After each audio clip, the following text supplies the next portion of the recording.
You're watching PM Agenda. Time for our weekly look at what's been happening in the United States politically, and also a lot of debate going on right now, understandably, about the situation in Iraq and Syria in the fight against Daesh, with setbacks in Ramadi and also Palmyra in Syria.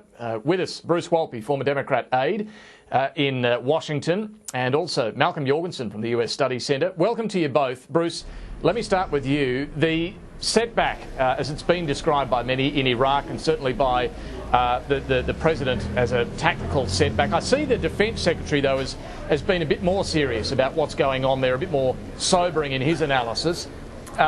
What has been the impact domestically in the United States from all that's been happening in Iraq? It's been a very tough impact, David, and the Defense Secretary Ashton Carter was certainly sobering and just scathing of the performance of the Iraqi troops. And he really pointed out the dilemma that Islamic State continues to advance. There isn't a credible or effective military response by the Iraqi government. In Syria, they're holding territory, and the developments now pose a threat to Jordan, and I think Jordanians are very worried. So we see things going backwards after a decade of war, and with no clear, good answers, because, as we have discussed before, the people you need to ally with to effectively fight them are your enemies as well, the Assad regime and Iran. And it's really stuck.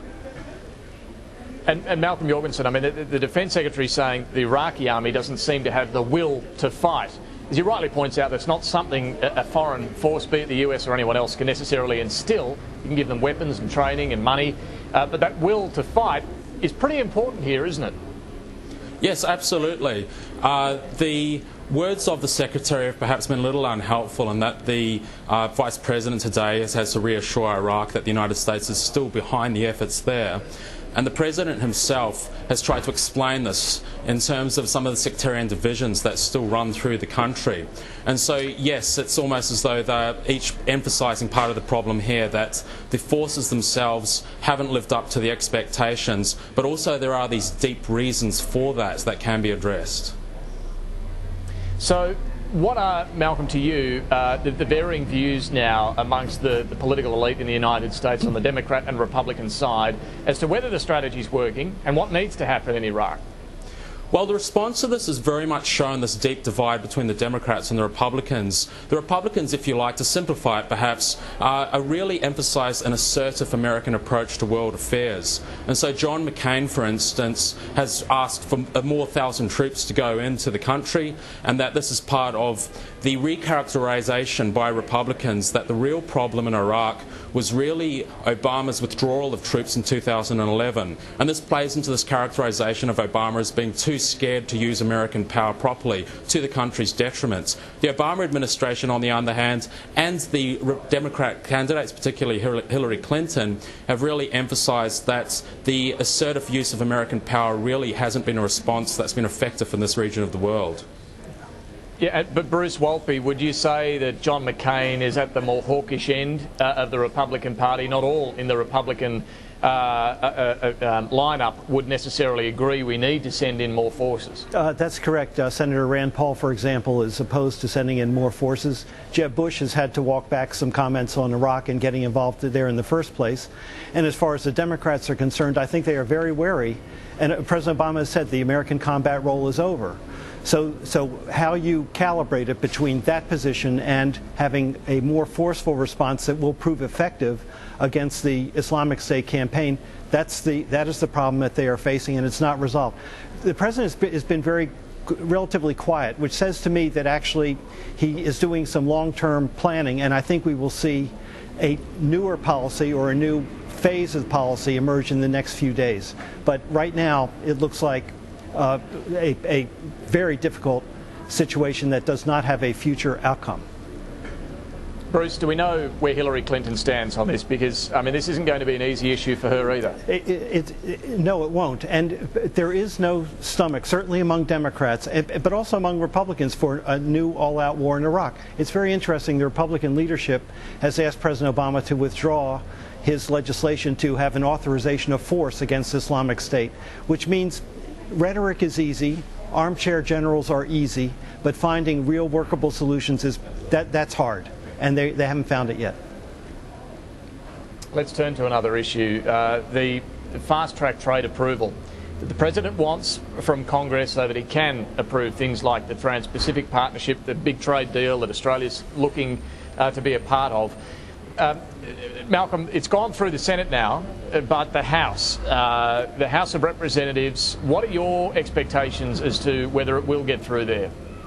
The more likely outcome is that it will be passed through the House. The majority of Republicans have voted for this in the Senate and probably in the House, and the majority of Democrats will vote against it in each of the houses. There are some on either side who will vote the opposite way. There will be, I would suggest, a number of Democrats in the House who have been contacted by the President who will give their support if it was absolutely necessary to get this bill through, but will otherwise vote against it. They're thinking of their own constituencies and the re-election in 2016. But it is a signature piece of legislation of the President, and so it's most likely that it will get through. Bruce, are you as optimistic at this stage? No. And do you think the President himself is doing enough when it comes to helping lobby this through the House? I think the President is working as hard as he's worked on anything since health care, and he got that through the Congress. So he is working very hard, but I'm not as optimistic about the prospects. That it passed the Senate has redoubled opposition among Democrats and those who oppose it, the labor unions, the environmental movement, the consumer movement, because the House is the last stand. There's also, among Republicans, a group, and it's not insignificant, who don't want to give the President a victory, and also who are fearful of presidential power. It was interesting, Rand Paul voted against the trade legislation in the Senate. So it's not done yet. I believe it's uphill. If the vote were taken today, it would not pass, and we're just going to have to see. But this is a very serious, and it's going to get, the fight's going to get uglier before it's the final vote is taken. Let me finally get both of your thoughts on how the potential candidates are lining up. Bruce, you first. We haven't, again, seen much of Hillary Clinton in the media over the last week or two. She's hiding from you, David. Yes, she is. But is that quiet strategy, avoiding the media scrutiny, still working, do you think? And on the Republican side, are things becoming any clearer as to who's going to emerge? I think the strategy is working for Secretary Clinton. She's out there in key states, the early states. She's connecting with people and driving up Democratic support. It is driving the press corps nuts. They hate it. She's not standing still for media conferences. She's not answering questions about emails and Benghazi and the Clinton Foundation and money. She's just going about her business, which is exactly what she should be doing.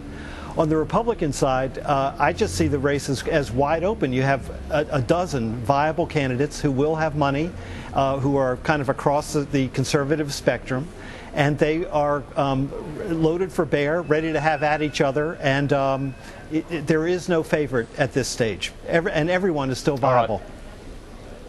Right. Malcolm, finally, do you agree with that?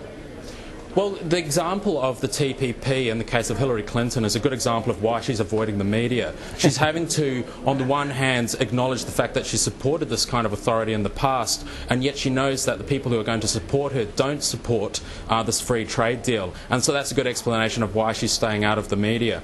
On the other hand, among the Republicans, I would suggest that there are probably three frontrunners at this point. There's Marco Rubio, Scott Walker and Jeb Bush. Each has a proven track record in some regard. Each has their own weaknesses, particularly in the areas of foreign policy.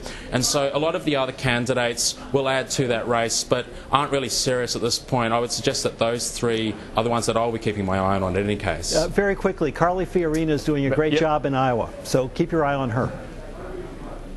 Gentlemen, thank you both very much for joining us this afternoon. Interesting discussion. Catch up again soon. Thank you, David. Thanks, Let's take a break.